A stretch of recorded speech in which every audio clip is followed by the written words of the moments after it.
Hello friends, पिछले video में हमने पढ़ा कॉन्सेप्ट ऑफ चार्ज और इस वीडियो में हम लोग शुरू करेंगे कूलॉम्स लॉ। कूलॉम्स लॉ कहता है magnitude of the electric force, ठीक है, बिटवीन 2 पॉइंट चार्जेस।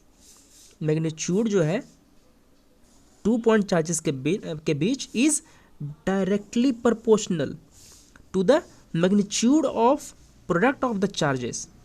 ठीक, देखिए जो फोर्स जो है, मैग्नीट्यूड ऑफ द फोर्स जो है, magnitude of the force is directly proportional to magnitude of product of charges. Magnitude of product of charges.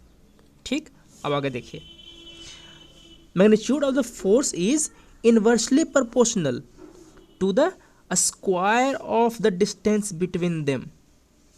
मान लेते हैं कि मेरे पास कोई चार्ज Q1 यहाँ पे है, दूसरा चार्ज Q2 यहाँ पे है, इनके बीच की दूरी जो है R है। ठीक, तो कूलॉम्स लॉ क्या कहता है?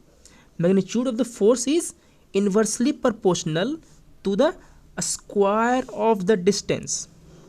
इनवर्सली प्रोपोर्शनल कर दिया हमने, स्क्वायर ऑफ द डिस्टेंस। ठीक, देखिए कूलॉम्स लॉ यही कहता है।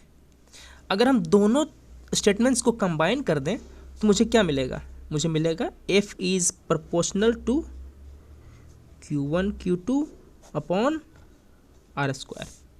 ठीक, अगर हम ये प्रोपोर्शनलिटी का साइन हटाएंगे तो मुझे यहाँ पे एक कांस्टेंट लगाना पड़ेगा, F equal to K Q1 Q2 upon R square. ठीक, अब देखिए K को हम लोग बोलते हैं कूलॉम्स कांस्टेंट K, और एक्सपेरिमेंटली इसका जो मैग्नीट्यूड है वो हमें मिला है 4 पाई एप्सिलॉन नॉट के बराबर, और ये है 8.99 इंटू 10⁻⁹। ठीक, इसका यूनिट में मिलता है newton metre square per coulomb square. हम लोग न्यूमेरिकल में 8.99 न लेकर के नियरली 9 ले लेते हैं। ठीक है, 10⁻⁹ Newton metre square per coulomb square. ये यूनिट कहाँ से आया मुझे जानना चाहेंगे? चलिए देखते हैं। मुझे के का निकालना है यूनिट। ठीक, तो के को रहने दे करके बाकी सारे क्वांटिटी है उसको उस तरफ भेज दीजिए, इक्वल टू के एफ R स्क्वायर इधर आएगा। देखिए R स्क्वायर इधर भागा में है, इधर आएगा तो गुना में हो जाएगा, Q1 इंटू Q2। देखिए फोर्स का साइन क्या होता है? फोर्स का जो यूनिट है वो मेरा मिल गया न्यूटन। R स्क्वायर का क्या होता है यूनिट? Metre square. ये कूलम, ये कूलम स्क्वायर मुझे मिल गया। के का साइन क्या है? Newton metre square per coulomb square, जो कि मुझे यहाँ पे है। ठीक, इसी तरह से आप किसी भी क्वांटिटी का यूनिट निकाल सकते हैं। ठीक, तो हम लोगों ने अभी कूलॉम्स लॉ देखा, यही है कूलॉम्स लॉ। ये कूलॉम्स लॉ हमें क्या देता है? कूलॉम्स लॉ देता है हमें magnitude of the force between 2 charges. ठीक है, ये हमें डायरेक्शन भी देगा अगर हम कूलॉम्स लॉ को वेक्टर फॉर्म में लिखें। ठीक, आगे वीडियो में हम लोग इस कूलॉम्स लॉ को वेक्टर फॉर्म में भी लिखेंगे। ठीक है, मगर उससे पहले हम इस कूलॉम्स लॉ की कुछ प्रॉपर्टीज़ देख लेते हैं। ठीक है, देखिए Q1 और Q2 जो है वो मेरा साइंड मैग्नीट्यूड है। साइंड मैग्नीट्यूड का मतलब ये कि Q1 अगर मुझे दिया गया है +2 कूलम, ठीक है, देखिए प्लस मतलब मेरा पॉजिटिव चार्ज है Q1, Q2 मुझे दे दिया गया -3 कूलम। ठीक है, देखिए दोनों चार्ज अपोजिट साइन के हैं। ठीक, तो मेरा जो फोर्स आएगा वो मेरा अट्रैक्टिव फोर्स आएगा, मतलब ये दोनों चार्जेस एक दूसरे को अट्रैक्ट करेंगे।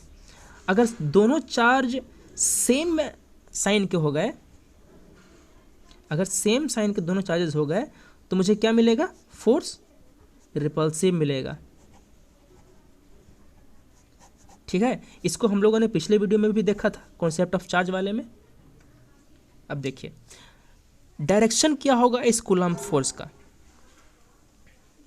ये जो मेरे पास जो दोनों चार्जेस हैं इसके बीच में एक फोर्स लग रहा है कि Q1 Q2 upon R square. इस फोर्स का डायरेक्शन क्या होगा,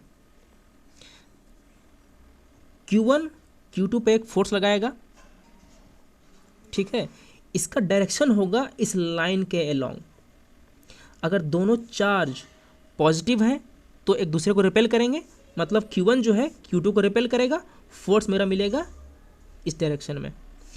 अगर मान लेते हैं कि Q1 हो गया पॉजिटिव और Q2 हो गया नेगेटिव, साइन अपोजिट है, ये दोनों एक दूसरे को अट्रैक्ट करेंगे, मतलब Q1 Q2 को अट्रैक्ट करेगा, तो मेरा फोर्स आ जाएगा इस डायरेक्शन में। हर कीमत में मेरा जो डायरेक्शन है वो इसी लाइन के अलोंग होगा, या तो इधर होगा या तो इधर होगा, ठीक। अब देखिए ये जो फोर्स जो है, फोर्स न्यूटन थर्ड लॉ को फॉलो करता है, फॉलोज न्यूटन्स थर्ड लॉ। किस तरह, Q1 अगर Q2 पे फोर्स लगा के उसको अट्रैक्ट करेगा इफ मैग्नीट्यूड से इस डायरेक्शन में, तो Q2 भी Q1 पे फोर्स लगाएगा, ठीक है, of same magnitude but in opposite direction. मतलब Q2 जो है Q1 को अपनी तरफ अट्रैक्ट करेगा विथ सेम फोर्स, ठीक है, मगर डायरेक्शन चेंज कर जाएगा, ठीक। अब देखिए मतलब मेरा क्या हुआ, फोर्स जो 1 ने लगाया 2 पर, वो क्या है, माइनस में लिख सकते हैं उसको, जब 2 ने लगाया 1 पर, ठीक है। Q1 ने जो फोर्स लगाया Q2 पर और Q2 ने जो फोर्स लगाया Q1 पर, वो सेम मैग्नीट्यूड है बट इन अपोजिट डायरेक्शन, ठीक। अब देखिए कूलम्ब्स लॉ की एक और प्रॉपर्टी ये होती है कि कूलम्ब्स लॉ एक कंजर्वेटिव फोर्स होता है। Coulomb's law is a conservative force. इसका मतलब ये है कि F को मैं उसके पोटेंशियल एनर्जी के रूप में लिख सकता हूँ, ठीक है। कंजर्वेटिव फोर्स का मतलब ये होता है कि जो फोर्स जो है उसको मैं उसके पोटेंशियल एनर्जी के रूप में लिख सकता हूँ। ऐसे हम लोग आगे पढ़ेंगे कि हम लोग F को ऐसे लिखते हैं, F को हम लोग ऐसे लिखते हैं माइनस डेल्टा U, ठीक है। ये मेरा चेंज इन पोटेंशियल एनर्जी है, इसका मेरा एक माइनस साइन लगा हुआ है और ये फोर्स है, ठीक। चलिए अब हम लोग पढ़ेंगे Coulomb's law in vector form. देखिए ये मेरा एक्स एक्सिस है, ये मेरा वाई एक्सिस है। मान लेते हैं कि मेरे पास दो चार्जेस हैं, एक है मेरा Q1 और एक Q2, ठीक। दोनों का पोजीशन वेक्टर है, Q1 का पोजीशन वेक्टर है R1 और Q2 का पोजीशन वेक्टर है R2, ठीक। देखिए कूलम्ब फोर्स क्या होता है कि Q1 Q2 upon R square. अगर आप बोर्ड एग्जाम्स के लिए लिख रहे हैं तो K को आप प्रॉपरली 1.4 पाई एप्सिलॉन नॉट लिखिए, ठीक है। जहाँ पर ये क्या है, ये है मेरा 9 × 10⁹ न्यूटन मीटर स्क्वायर पर कूलम्ब स्क्वायर, ठीक। मगर आप MCQ सॉल्व कर रहे हैं तो क्या ही आप बस K लिख करके काम कीजिए, ठीक है, ज़्यादा लिखने से कोई फ़ायदा नहीं है। देखिए फोर्स ये क्या है, वो दोनों चार्जेस के बीच का जो लाइन है, लाइन ज्वाइनिंग है, उसके अलोंग लगता है। मतलब जो कूलम्ब फोर्स लगेगा वो इस लाइन के अलोंग लगेगा। चलिए इस लाइन को हम मान लेते हैं R, ठीक। देखिए मान लेते हैं कि हम निकालने जा रहे हैं फोर्स बाय Q1, ठीक है, ऑन Q2। फोर्स जो Q1 लगा रहा है Q2 पर, Q1 लगा रहा है Q2 पर, ठीक है, तो क्या होगा, इसके अलोंग जो लाइन ज्वाइनिंग फोर्स होगा वो होगा, ठीक है। तो देखिए वेक्टर में काम करने का सबसे अच्छा फ़ायदा ये है कि अगर मेरा एक ट्रायंगल बन रहा है, ठीक है, तो देखिए R1 यहाँ से यहाँ गए, यहाँ से यहाँ गए, यहाँ से यहाँ तक क्या था, R1 था, प्लस यहाँ से यहाँ तक क्या मुझे मिला, R मिला, इक्वल टू हम इस पॉइंट पहुँच गए। इस पॉइंट को हम यहाँ से भी आ सकते थे, R2 मुझे मिल गया R2। R मेरा क्या आया, R मेरा आया R2 माइनस R1, ठीक। अब देखिए फोर्स बाई 1/2 के Q1 Q2 upon R square. R मेरा ये मैग्नीट्यूड है इस R का, इस जो वेक्टर दिख रहा है आपको R वेक्टर, इसका जो मैग्नीट्यूड है वो है, मतलब कि इसको हम ऐसे लिख सकते हैं, R का मैंने वेक्टर दिया, इसका मैग्नीट्यूड दिया और इसका स्क्वायर दिया, ठीक। देखिए ये फोर्स जो है वेक्टर फॉर्म में है, मतलब कि इसका एक मैग्नीट्यूड भी होगा जो कि ये मैग्नीट्यूड है, इसका एक डायरेक्शन भी होगा, वो डायरेक्शन क्या होगा, इस लाइन के अलोंग होगा, ठीक, मतलब ये इसके अलोंग होगा, R वेक्टर है ना, उसी के अलोंग होगा ये फोर्स, ठीक। अब देखिए R वेक्टर को, R यूनिट वेक्टर को हम और क्या लिख सकते हैं, R अपॉन R, ठीक है। यूनिट वेक्टर क्या होता है, जिसका मैग्नीट्यूड 1 हो, ठीक, इसका मैग्नीट्यूड मुझे 1 मिल रहा है, ठीक है। तो हम R यूनिट वेक्टर को हम ऐसे लिख सकते हैं, तो इसको हम यहाँ पर लिख देते हैं K Q1 Q2, यहाँ पे R का स्क्वायर था, यहाँ पे एक R का ये आ गया, फाइनली मुझे क्या मिला, K Q1 Q2 upon R cube, ठीक। ये R क्या था मेरा, R2 माइनस R1, ठीक, इसको भूलिएगा नहीं कैसे निकाला हमने, और ये मुझे मिल गया force in vector form, Coulomb force in vector form, ठीक। चलिए आगे देखते हैं। देखिए what is the similarity between Newton's law of gravitation and Coulomb force, ठीक है, मतलब कूलम्ब फोर्स और ग्रेविटेशनल फोर्स के बीच में क्या सिमिलैरिटी है। Both forces obey inverse square law. Inverse square law का मतलब क्या, इनवर्स स्क्वायर लॉ का मतलब ये है कि जो फोर्सेस जो हैं वो प्रोपोर्शनल है 1/r स्क्वायर के, ठीक है। इनवर्स स्क्वायर, ठीक है। आर क्या है, आर है डिस्टेंस बिटवीन द पार्टिकल्स। देखिए both follow principle of superposition. Principle of superposition हम लोग पढ़ेंगे अगले वीडियो में।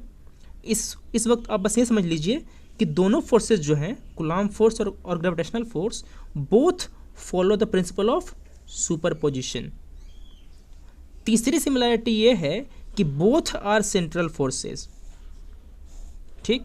सेंट्रल फोर्सेस वो फोर्स होती हैं जिनको हम आर के टर्म में लिख सकते हैं, फोर्स को हम आर के टर्म में लिख सकते हैं, ठीक है। आर क्या है, डिस्टेंस बिटवीन देम, ठीक है। देखिए एक तरह से हम लोग कूलम्ब फोर्स को कैसे लिखते हैं, K1 Q1 Q2/r स्क्वायर। इसको हमने डिस्टेंस के फॉर्म में लिखा, मतलब कि FC को हम कह सकते हैं कि FR, ठीक है। ये FR मेरा क्या है, FR मेरा है 1/r स्क्वायर, है ना। FR मेरा क्या है 1/r स्क्वायर, ये वाला, ठीक है। और R क्या है मेरा K Q1 Q2, ठीक है। मतलब कि कूलम्ब फोर्स को हमने R के फॉर्म में लिख दिया। उसी तरह हम लोग ग्रेविटेशनल फोर्स को भी लिख सकते हैं R के फॉर्म में। ग्रेविटेशनल फोर्स क्या होता है, G m1 m2 by R square, है ना। इसको भी तो लिख सकते हैं हम लोग, आर एफ आर, है ना। एफ आर क्या है मेरा 1 बाई आर स्क्वायर, ठीक है। तो हमने दोनों के बीच की सिमिलरिटी देखा। अब हम लोग देखते हैं दोनों के बीच में अंतर क्या है। कूलॉम्ब फोर्स जो होता है डिपेंडेंट ऑन मीडियम। डिपेंडेंट कैसे है? डिपेंडेंट ऐसे है, F C 1/4 pi epsilon nought Q1 Q2 by R square. देखिए ये एप्सिलॉन नॉट जो मेरा है ये इसको बोलते हैं परमिटिविटी इन फ्री स्पेस।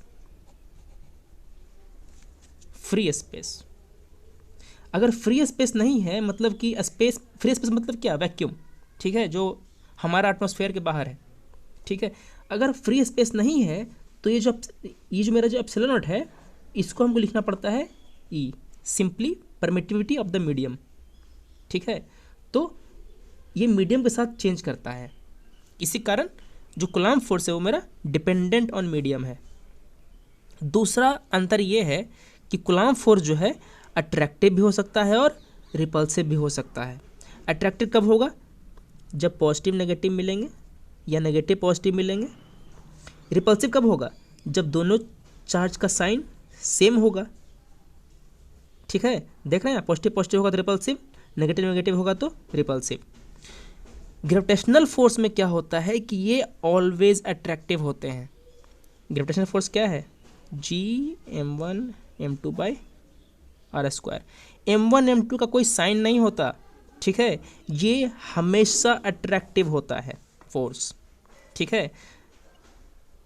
कोई बॉडी, मैसिव बॉडी दूसरे मैसिव बॉडी को हमेशा अट्रैक्ट करेगा, ये इसको रिपेल नहीं कर सकता है। इसको मैंने पिछले वीडियो में भी समझाया था, ठीक है। तो अगले वीडियो में हम लोग पढ़ेंगे प्रिंसिपल ऑफ सुपरपोजिशन और कुछ क्वेश्चन करेंगे कूलॉम्ब्स लॉ पे, ठीक है।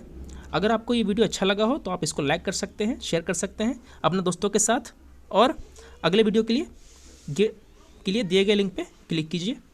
धन्यवाद।